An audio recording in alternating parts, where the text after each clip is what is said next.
పూరా లోకల్ కార్యకర్తల నాయకులందరూ కూడా కంపల్సరీ పనిచేయాల్సిందే. కార్యకర్తలందరికీ భారతీయ జనతా పార్టీ అండగా ఉంటుంది. నేను ఏ ఇబ్బంది అయినా హోమ్ మినిస్టర్ అయినా నా హోమ్ మినిస్టర్ పక్క పెట్టి కూడా ఇలా మారుమూల ప్రాంతం కూడా వస్తా, భవిష్యత్తులో కూడా వస్తా. మళ్ళా తిరిగి నేను ఇక్కడ దాకా వచ్చే పరిస్థితిని పోలీస్ అధికారులు గాని ప్రభుత్వం గాని కొన్ని తెచ్చుకోవద్దని మాత్రం హెచ్చరిస్తున్నాను. వదిలిపెట్టే ప్రసక్తి లేదు. ఆల్రెడీ హరీష్ గారు ఉదయం నుంచి ఇక్కడ ఉన్నారు. మా జిల్లా అధ్యక్షుడు పాపం నిన్న నుంచి ఒక నిమిషానికి ఒకసారి ఫోన్ చేయడం, పాపం పరిస్థితి చెప్పడం.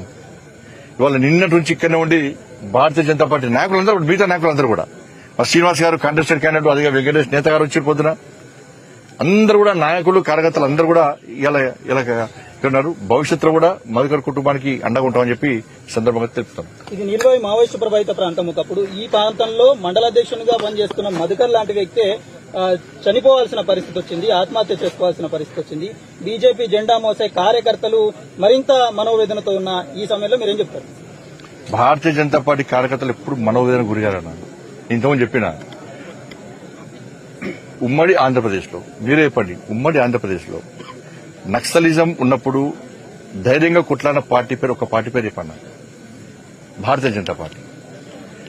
కాబట్టి ఈ మారుమూల ప్రాంతంలో మధుకరు ధైర్యంగా కాషాయపు జెండా కోసం, కమలపూర్ జెండా కోసం పనిచేస్తున్నంటే, ధైర్యంగా పనిచేసిందంటే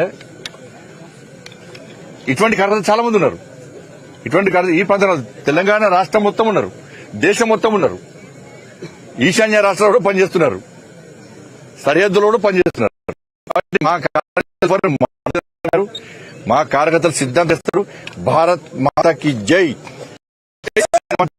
గర్జిస్తూ గాంధీ తప్పకుండా నరేంద్ర మోడీ గారి నాయకత్వంలో, ఇవాళ తెలంగాణ రాష్ట్రంలో రామచంద్ర గారి నాయకత్వంలో తప్పకుండా పనిచేస్తున్నాం. అరే వాళ్ళని అడ్డుకున్నాం, నక్సలైట్ టెర్రరిస్ట్ అడ్డుకున్న పార్టీ మాది. వీళ్ళంతనే గింత వీళ్ళు గింత మా భారతీయ జనతా పార్టీ కార్యకర్తలు చేసుకుంటే ఎవరింటున్నాడు